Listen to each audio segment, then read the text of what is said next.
कल राज्यसभा में बजट पर बात करते हुए वित्त मंत्री निर्मला सीतारमण जी ने मेरे बयान को लेकर काफी कटाक्ष किया और ये भी कहा कि मैंने हाउस को मिसलीड करने की कोशिश करी।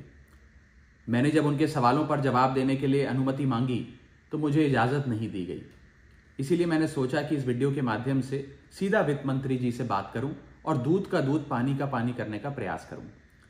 सबसे पहले तो मैंने अपने दिए गए भाषण में जो यूनियन बजट 2025-26 पर मैंने बात रखी उसमें कई मुद्दे उठाए थे, जैसे कि रेल यात्रियों से जुड़े संबंधी समस्याएं, जैसे कि मिडिल क्लास के फाइनेंशियल चैलेंजेस, जैसे कि डोनाल्ड ट्रंप एडमिनिस्ट्रेशन द्वारा लगाए जा रहे ड्यूटीज एंड टैरिफ्स और गिरते हुए रुपये की बात रखी। इन विषयों पर वित्त मंत्री जी ने कोई जवाब नहीं दिया, लेकिन हां, मेरे द्वारा समझाए गए इनकम टैक्स रिबेट के एक उदाहरण को लेकर उन्होंने कई सारे बयान दे डाले।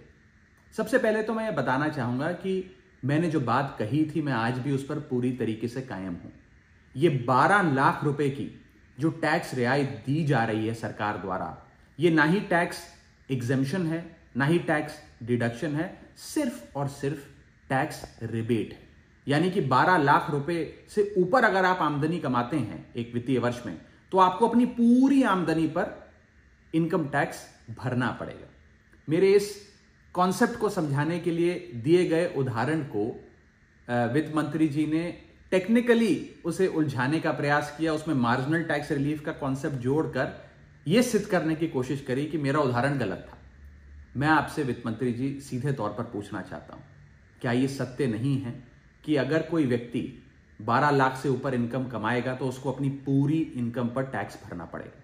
चलिए, मार्जिनल टैक्स रिलीफ 1275 तक आप दे रही हैं। आप मुझे यह बताइए कि अगर एक व्यक्ति 13 लाख रुपए 13 लाख रुपीस एक वित्तीय वर्ष में कमाता है तो उसे अपने पूरे 13 लाख की आमदनी पर अपने स्लैब अनुसार इनकम टैक्स देना पड़ेगा कि नहीं देना पड़ेगा?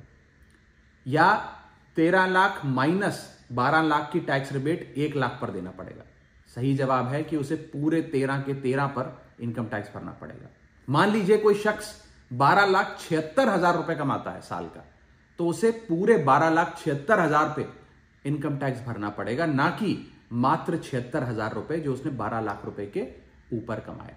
यह टैक्स रिबेट का कॉन्सेप्ट समझाने के लिए मैंने एक उदाहरण दिया था और मैं आज भी उस पर कायम हूं कि 12 लाख रुपए से यदि 1 रुपया भी आप फालतू कमाते हैं तो आपको अपनी पूरी इनकम पर इनकम टैक्स देना पड़ेगा। उसको मेरे उस बयान को लेकर वित्त मंत्री जी ने मुझ पर काफी व्यक्तिगत हमले भी किए, मेरे बारे में व्यक्तिगत टिप्पणियां करी। मैं बस इतना ही कहना चाहता हूं कि मेरे मन में माननीय वित्त मंत्री जी के लिए बहुत आदर और सत्कार है।